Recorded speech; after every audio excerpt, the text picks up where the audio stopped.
Hoy visita la ciudadela de Jaca José Manuel Clua Méndez, presidente de ARCA, Asociación para la Recuperación de Castillos de Aragón, una asociación que nació en Zaragoza fruto de la iniciativa de un grupo de amantes y aficionados a los castillos. No solo se trata de procurar esa recuperación física del extensísimo legado de construcciones fortificadas de Aragón, sino la de dar a conocer y difundir también su importancia histórica y cultural, un patrimonio histórico indispensable que sistemáticamente había sido destruido o abandonado por sus propietarios públicos o privados, salvo afortunadas excepciones. Esta asociación además ha ido incrementando su número de socios e igualmente la cantidad y la calidad de sus actuaciones. Han arrancado ya con algunos proyectos de recuperación, aunque son la concienciación y la difusión la piedra angular de su cometido. En otro orden de cosas, José Manuel es el autor del libro Cuando Franco fortificó los Pirineos, un exhaustivo estudio sobre la línea P, miles de asentamientos y fortificaciones que Franco mandó construir para proteger la frontera pirenaica, pero que los arreglos diplomáticos de aquella época la convirtieron en innecesaria ya antes de su propia conclusión.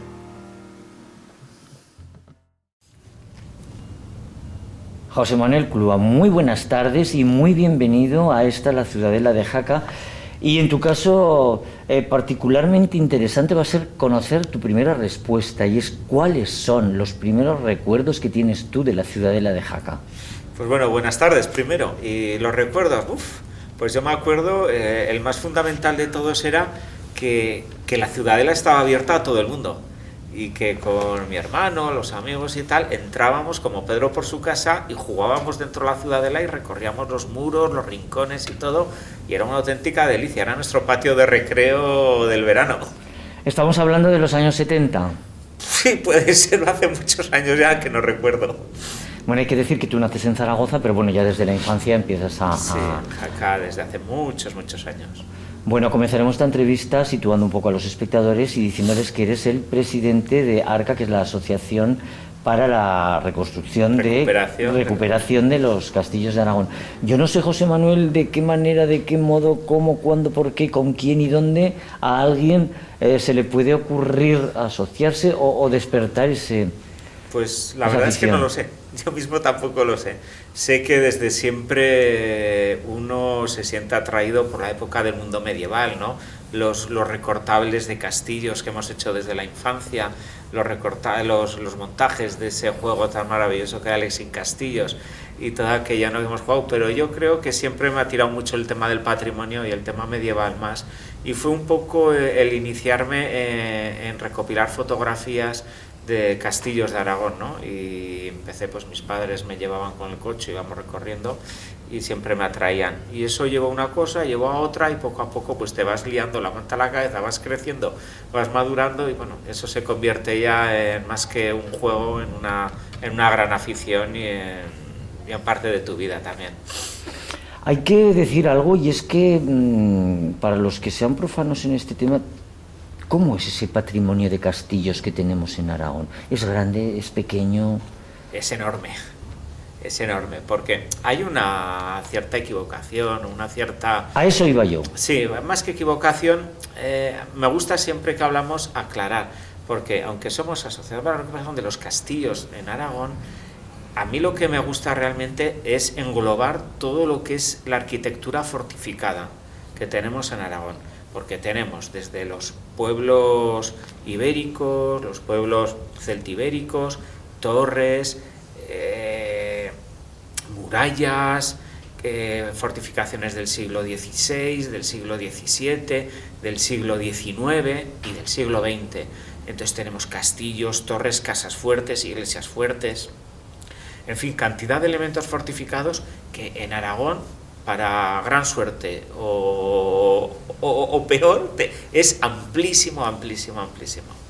Y además, dentro de esa amplitud, porque estoy leyendo un poco, ¿no?, los objetivos y cuándo nace y cómo nace esa asociación, unos están en manos privadas, otros en manos públicas, algunos pueden estar en venta, es decir, la procedencia es muy diferente. Sí, bueno, eso pasa no solo en Aragón, yo creo que pasa a nivel mundial, ¿no? decirlo, más castillo medieval a nivel europeo. El tema es que hay muchos castillos o fortalezas que cayeron en manos privadas, pues por herencias, por compras de años atrás, y claro, y eso sí que a veces es un problema. O eres una persona que tienes un poder económico fuerte, o eres una persona muy concienzuda y poco a poco pues vas recuperando esa fortaleza que ha caído en tus manos, ¿no? Entonces sí que hay gente que lo puede mantener, lo ha mantenido, lo ha restaurado y lo ha recuperado, pero hay gente que no puede, y entonces eso se va perdiendo. Las administraciones tampoco se quieren hacer mucho cargo de... Yo he tenido casos de ofrecerle a la administración de, oye, mira, venden esta fortaleza, venden este castillo, ¿por qué no lo compra? En este caso, nuestra Diputación General de Aragón, ¿por qué no lo compra? No podemos asumir eso, no podemos asumir eso. Y se va perdiendo, Otros muchos pues se han recuperado, Dios gracias. Aquí en la comarca de la Jacetania tenéis el ejemplo de Viniés, de cómo estaba y cómo se ha recuperado y cómo se están recuperando otros. Tenéis otro triste ejemplo que es la Torre de Arueg, ¿no? Pues que se está prácticamente ya, si no está medio hundida, poco le queda ya de que se desplome entera. Entonces, hay mucha diversidad y bueno, es un tema un poco peleagudo. Además de esa reconstrucción física, he leído que uno de los objetivos de la asociación, que me ha parecido muy bonito, es la de la recuperación histórico-artística, recuperar todo ese bagaje histórico. Claro, nosotros indudablemente tenemos gente en nuestras filas que son arqueólogos, que son historiadores, indudablemente no somos arquitectos, entonces ni tenemos los medios para decir vamos a comprar un castillo, vamos a reconstruirlo y vamos a montar un hotel, por decir algo, ¿no? O simplemente hacerlo visitable. Pero lo que sí que podemos dentro de nuestras manos es difundir ese patrimonio, contar su historia, intentar preservarlo de la forma oral, escrita, y para ello, por ejemplo, desde nuestra web estamos haciendo muy poco a poco y de forma continuada uno de los grandes inventarios de patrimonio fortificado que hay en España. Y sobre todo en Aragón es quizás de los más extensos porque queremos abarcar absolutamente todo. José Manuel, y si contextualizamos, por ejemplo, Aragón respecto a España o incluso respecto a Europa en cuanto a esa catalogación, a ese número de castillos, incluso a ese interés, ¿qué nota sacamos? Hoy no sabría decirte. No sé si mojarme en el tema, pero bueno, nos pondríamos un bien, entre bien y notable. Es quizá porque sigue siendo algo desconocido, ¿no?, dentro del patrimonio. Parece como que dentro del turismo pues enfocamos siempre pues el arte románico, el arte gótico, sí, las catedrales, tal cual. Los castillos es un poco... Sí, me da la impresión de sí, eso, los grandes olvidados. Por ahí van los tiros también, ¿no? Indudablemente. Claro, es verdad que es un patrimonio tan amplio pues como el de las ermitas, ¿no? Que llegar a todo, pues es verdad que es difícil. Y más sobre todo pues cuando te queda una hilera de piedras o te queda una esquina de una pared. El problema es que muchas veces lo que las instituciones dicen es ¿restauramos para qué? Digo, no señor, no hay que restaurar para qué. Hay que consolidar para que eso poco que queda preserve durante otro largo tiempo, sea una esquina de una pared, adecuar el entorno. Y oye, en Europa eso está a la orden del día. O sea, hay castillos, yo me acuerdo que me llamó mucho la atención de visitar en Francia un castillo que quedaban cuatro paredes, estaba en medio de un bosque y tal, oye, y que en aquellos años nos obligaron a pagar 1.000 pesetas por entrar a ver esas 4 paredes. Yo no digo que tampoco hay que llegar a eso, ni estamos en Francia ni nada, pero esta gente sabe proteger y difundir y conservar ese legado que tiene. Entonces, pues bueno. Quizá aquí es una asignatura. Yo no sé si podrías decirme algún momento o algún resto difícil de decir, bueno, ya no se va a recuperar, se ha perdido para siempre. Muchísimos. ¿Eso es así? Sí, muchísimos. Y te puedo poner, por ejemplo, el caso del castillo de Vallerías, aquí en la provincia de Huesca. Lamentablemente una noche llegaron los propietarios y lo derribaron. ¿Por qué? Porque es que amenazaba ruina y se iba a desplomar. Claro, ¿qué ocurre? Pues un edificio particular, era imposible ni arreglarlo, ni mantenerlo, ni nada de nada. pues bueno, pues ya me sancionarán, ya me pondrán lo que sea y ya está, pero yo no corro el riesgo de que se derrumbe y tenga que asumir ese problema.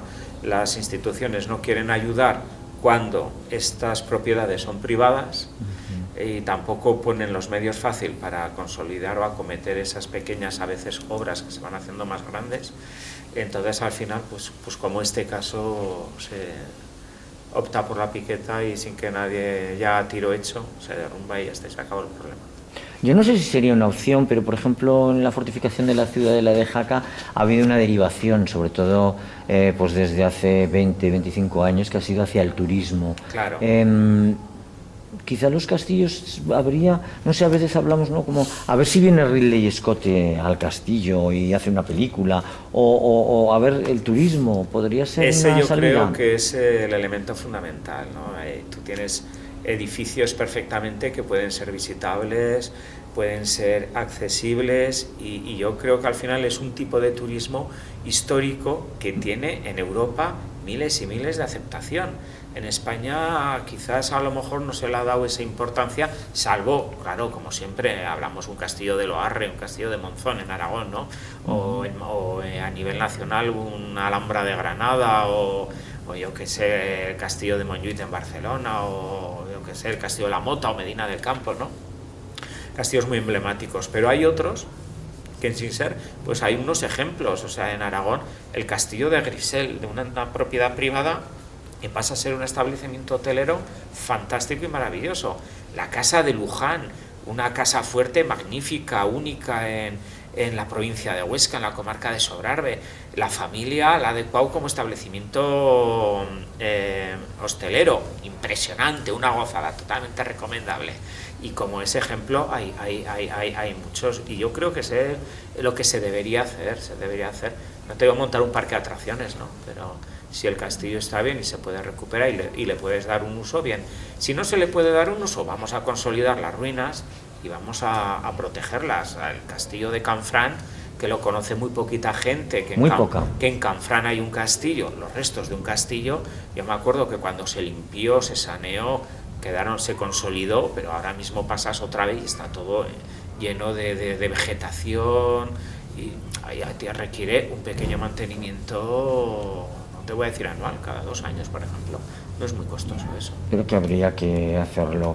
Te escuchaba ahora y aquí en Jaca, ayer hemos leído en los medios de comunicación, la Torre de la Arvesa va a convertirse en un hotel y es una buena salida, genial, ¿no? O sea, el emplazamiento es fantástico y es el establecimiento hotelero para ese edificio. Tienes otros como la Torre del Boalar, que es única, es una auténtica gozada y una maravilla, y ahí está también, pues como Arueg, ¿no?, que se nos va para abajo.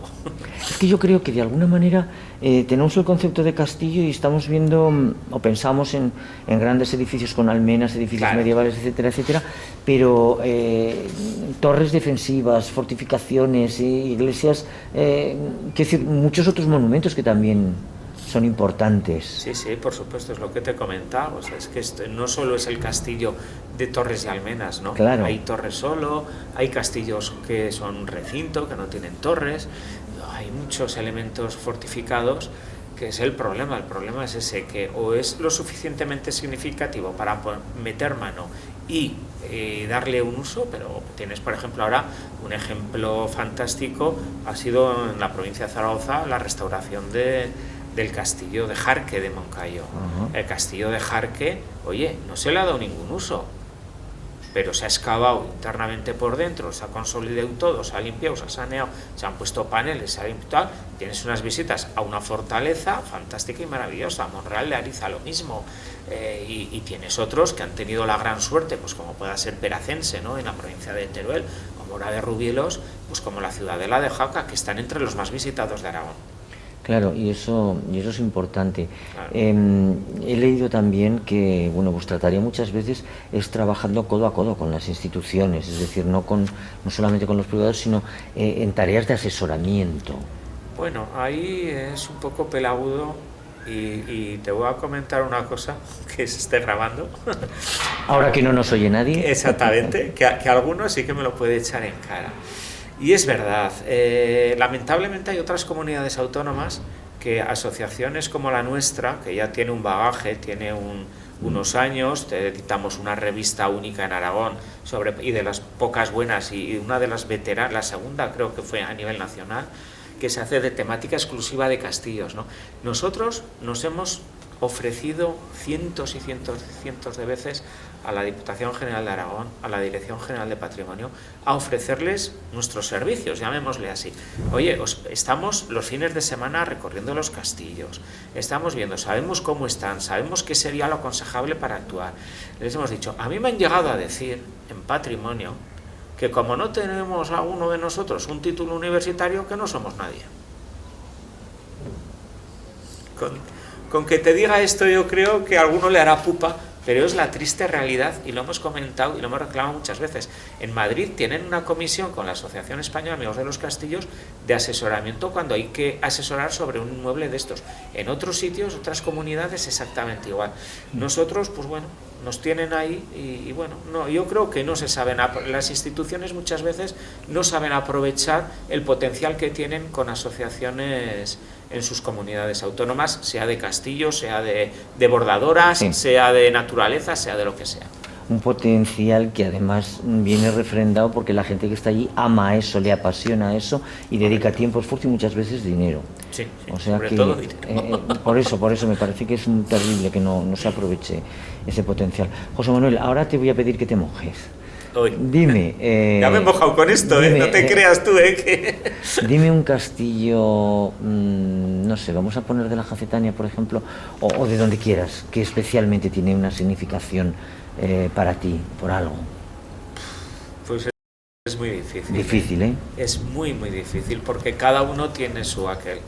Por ejemplo, la ciudadela de Jaca, pues yo desde pequeño estoy en Jaca, pues quieras o no, es eso, igual que Fuerte de Rapitán, porque yo me derivo más al patrimonio fortificado más moderno, ¿no?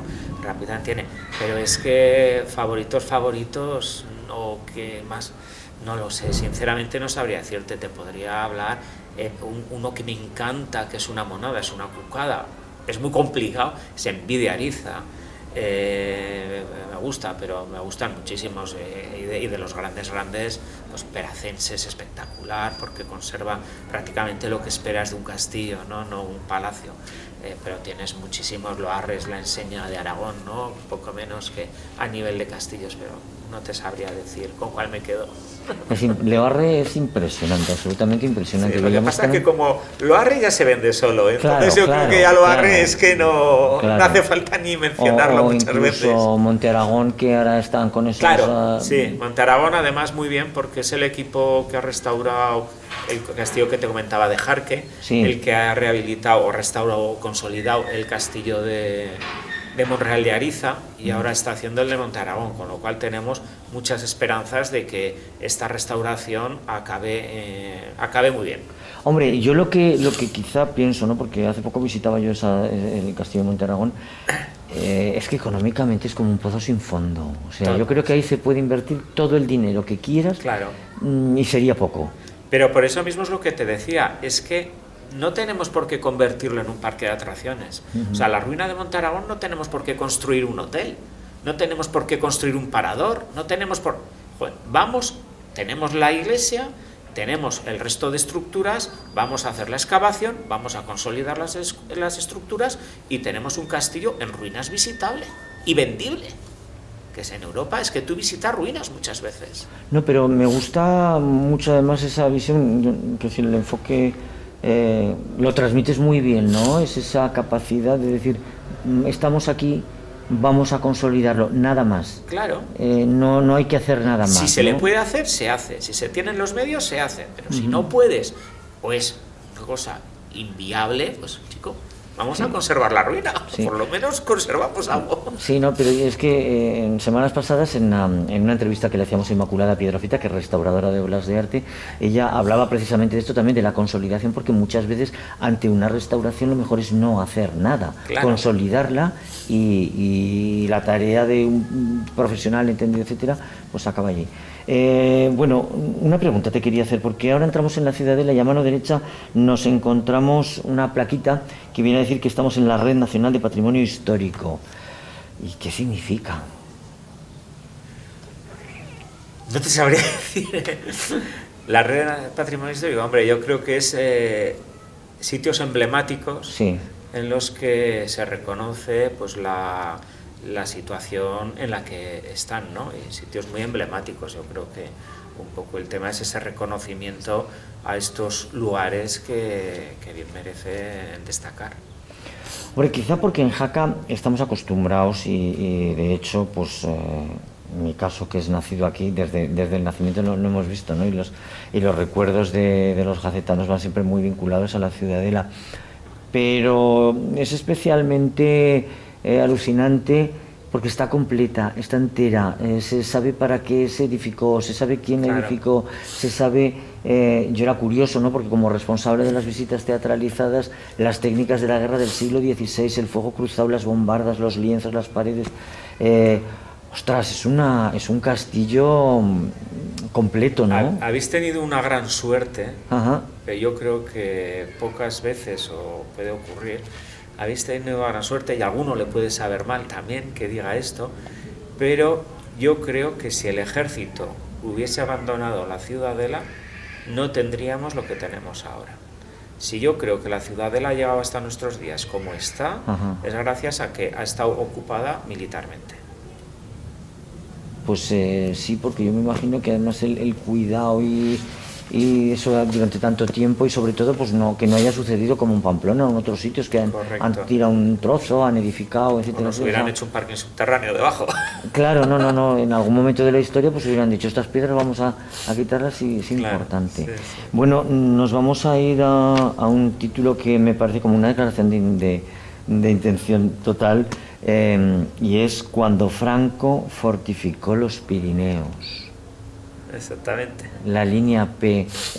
Te pediría, porque hay muchos de nuestros espectadores que quizás no sepan muy bien, la línea P, ¿qué es la línea P? Bueno, a ver, cuando uno le gusta una cosa, en este caso, en mi caso, el patrimonio fortificado, sí, lógicamente es imposible abarcar todo, ¿no? Entonces hay gente como el que hace, yo qué sé, el que se dedica pues, a la geología o se dedica a tal, siempre elige una rama, ¿no? de esa cosa tan general que puede ser.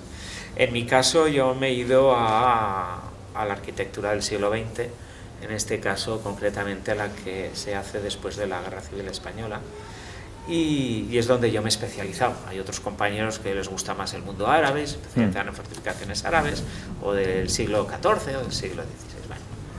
Bueno, en mi caso descubrí desde niño unos búnkers que había en la zona de Candancho y tal y cual, y con los años pues vas investigando hasta que descubres que en agosto de 1944 se dicta una normativa que es la instrucción C15, que es la que determina la organización defensiva de los Pirineos.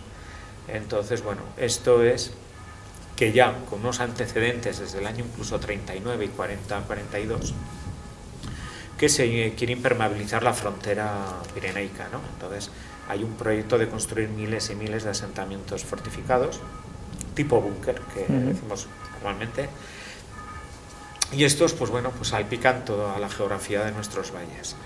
Lo de línea P, bueno, realmente es un nombre que le dieron los franceses y, digamos, por abreviar, ¿no? Aquello de quizás línea Pirineos, pero que es un nombre, un apodo coloquial, ¿no? Porque no es el nombre real ni figura ni documento, es Organización Defensiva de los Pirineos, y es ahí donde yo pues me he especializado y donde sobre el año 2004 dimos a conocer en todo Aragón que prácticamente era una desconocida esta gran línea defensiva.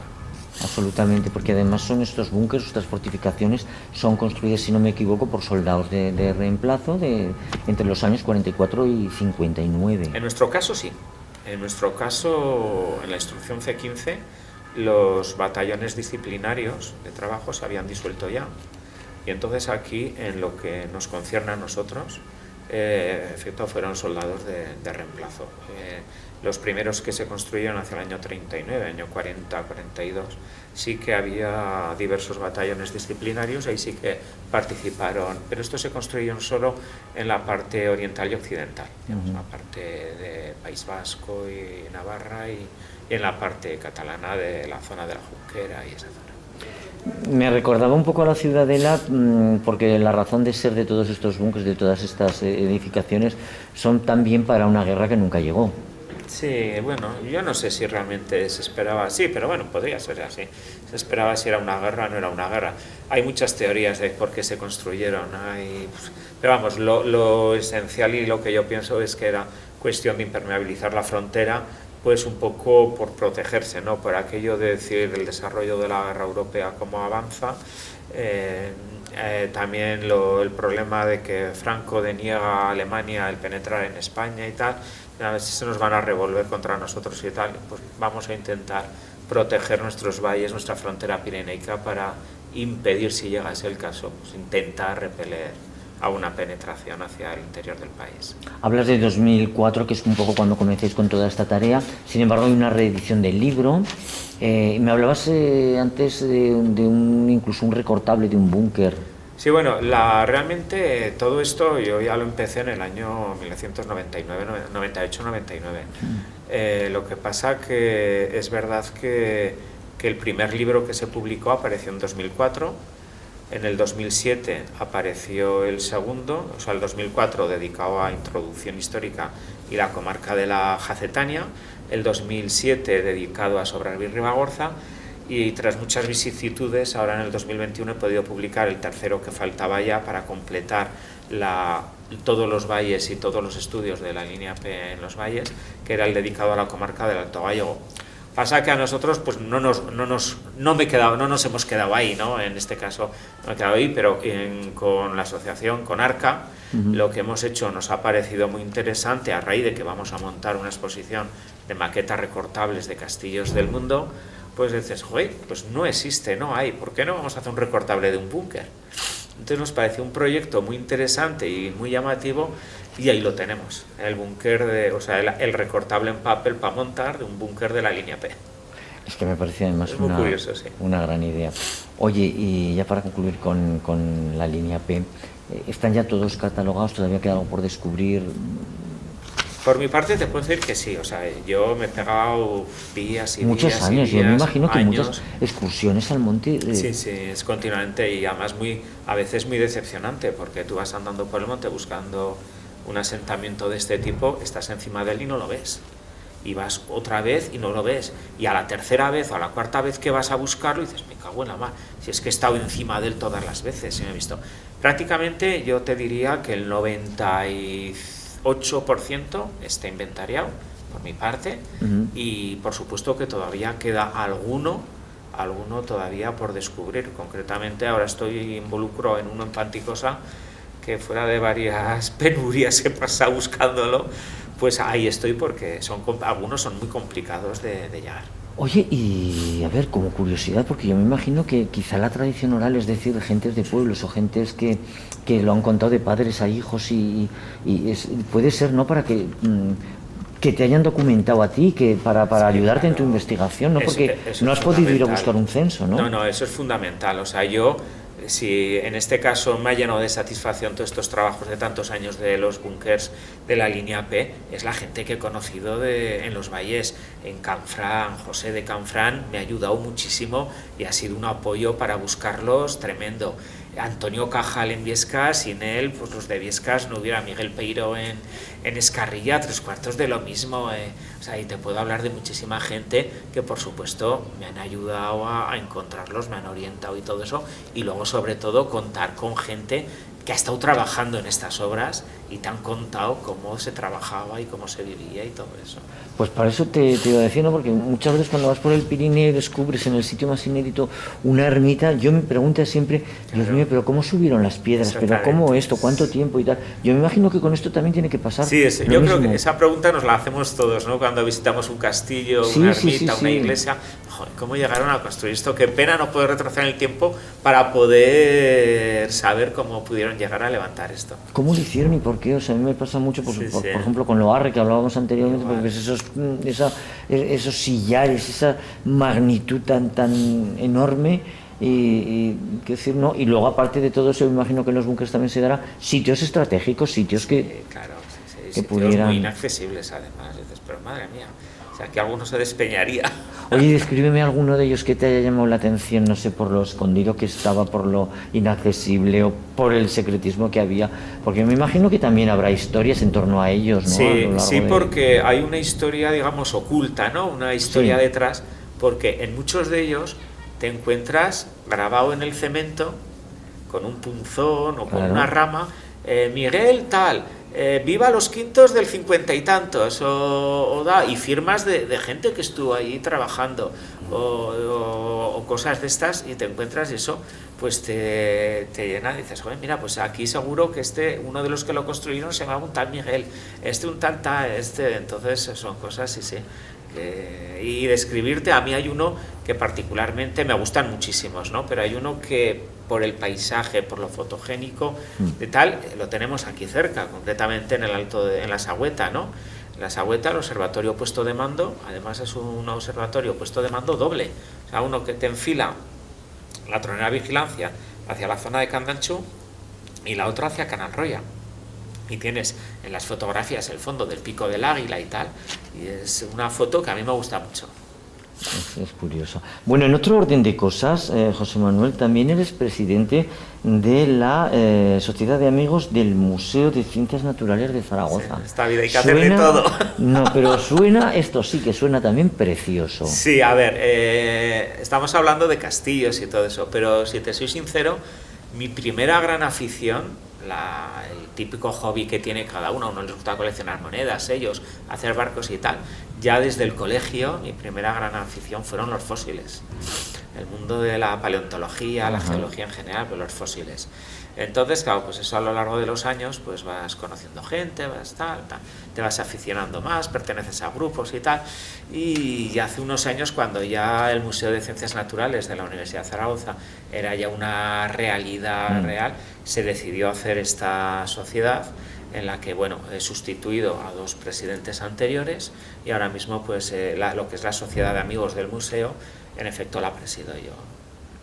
Me parece que es incluso ahora mismo, hace poco, en la revista de la Asociación Sancho Ramírez hemos publicado un artículo sobre fósiles con nombre relacionados con la comarca de la Jacetania. Un gran artículo, además, doy fe de ello porque... Con el amigo Luis Moliner, pues, que es un gran geólogo, pues ahí... José Manuel, ¿a quién admiras? Pues no te sabría decir, a mucha gente. Venga, dime 2 nombres. No lo sé, no te voy a decir, es que no te sabría decir. Indudablemente yo sí admiro a alguien, y es verdad, y puede sonar típico tal, pero es verdad que yo diría a mis padres, porque son los que te inculcan lo que tú llegas a ser, ¿no? Tus padres te inculcan en el amor al patrimonio, al viajar, a la cultura, todo aquello, ¿no? Se preocupan de que tú hayas llevado... Entonces, yo creo que eso todos tenemos que sentirnos admiración y orgulloso de ellos. Y yo creo que luego, pues sí, tienes más gente que han pasado por tu vida y tal, entonces, pues bueno, siempre te marcan a lo mejor un derrotero hacia un lado o hacia otro. Buen número de nuestros invitados de Diálogos desde la Fortaleza han mostrado precisamente esa admiración pues por los padres, ¿no? Que son los que siembran esa semilla. Yo al principio pensaba, bueno, pues la gente puede admirar a Santa Teresa de Calcuta, que también los hay, pero bueno, los padres es algo... Yo creo que son los que nos marcan un poco lo que podemos llegar a ser. ¿Cuál es el último libro que has leído? El mío. ¿Para qué te voy a engañar? No, me parece. Exacto, y además varias y variadas veces para corregirlo. No sé, hay muchos libros, todo el tema relacionado con la historia me encantan. Más que libros, pues sobre todo mucha revista relacionada con la historia y tal, con la paleontología, que me gusta mucho y tal, no sé, muchos. Y de las últimas novelas, quizás una de las que más me ha gustado y que además me enganchó de lleno, y te puedo sacar una sonrisa y te puede sonar chunga, es la de Juan Carlos Moreno. Hombre. La novela que escribió, porque me lo pasé en grande con ella. Es que no me extraña porque además él ha sido invitado aquí un par de veces y es una persona que tiene que venir periódicamente porque siempre tiene algo que contar y además lo cuenta muy bien. A ver, José Manuel, te voy a, desde ese puesto que tienes o que ocupas como presidente de la Asociación de Arca, te voy a dar una varita mágica por un tiempo y te voy a conceder el deseo que quieras ahora mismo, a nivel institucional, a nivel de leyes, a nivel económico, a nivel... si tú pudieras desde esa asociación hacer algo, ¿cuál sería el reto o el primer reto que pues realmente ahora mismo no lo sé. Habría tantos por hacer, pero yo sobre todo lo que yo más desearía es lo que hemos repetido ya, ¿no?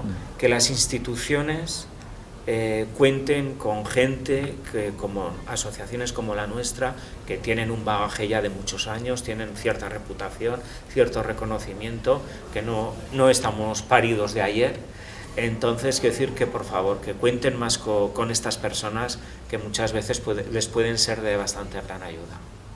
Bueno, y ya para concluir, no te vas a escapar de nuestra pregunta, que además bueno, pues es una pregunta que todos nuestros invitados responden siempre.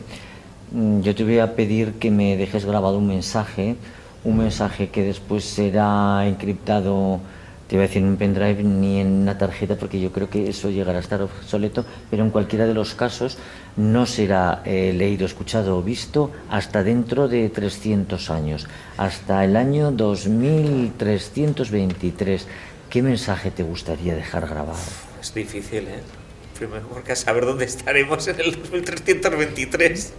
¿Quién lo sabe? No lo sé. Pues, hombre, yo quizás, a mí me gustaría que fuese una realidad y poder decir que nos alegramos de que después de 300 años hayáis podido seguir conservando vuestras fortalezas, vuestro patrimonio, porque a fin de cuentas es vuestro legado y vuestras raíces históricas. Pues José Manuel Clua, muchísimas gracias por habernos acompañado esta tarde en Diálogos desde la Fortaleza, y esta ha sido tu semblanza. Bueno, pues muchas gracias.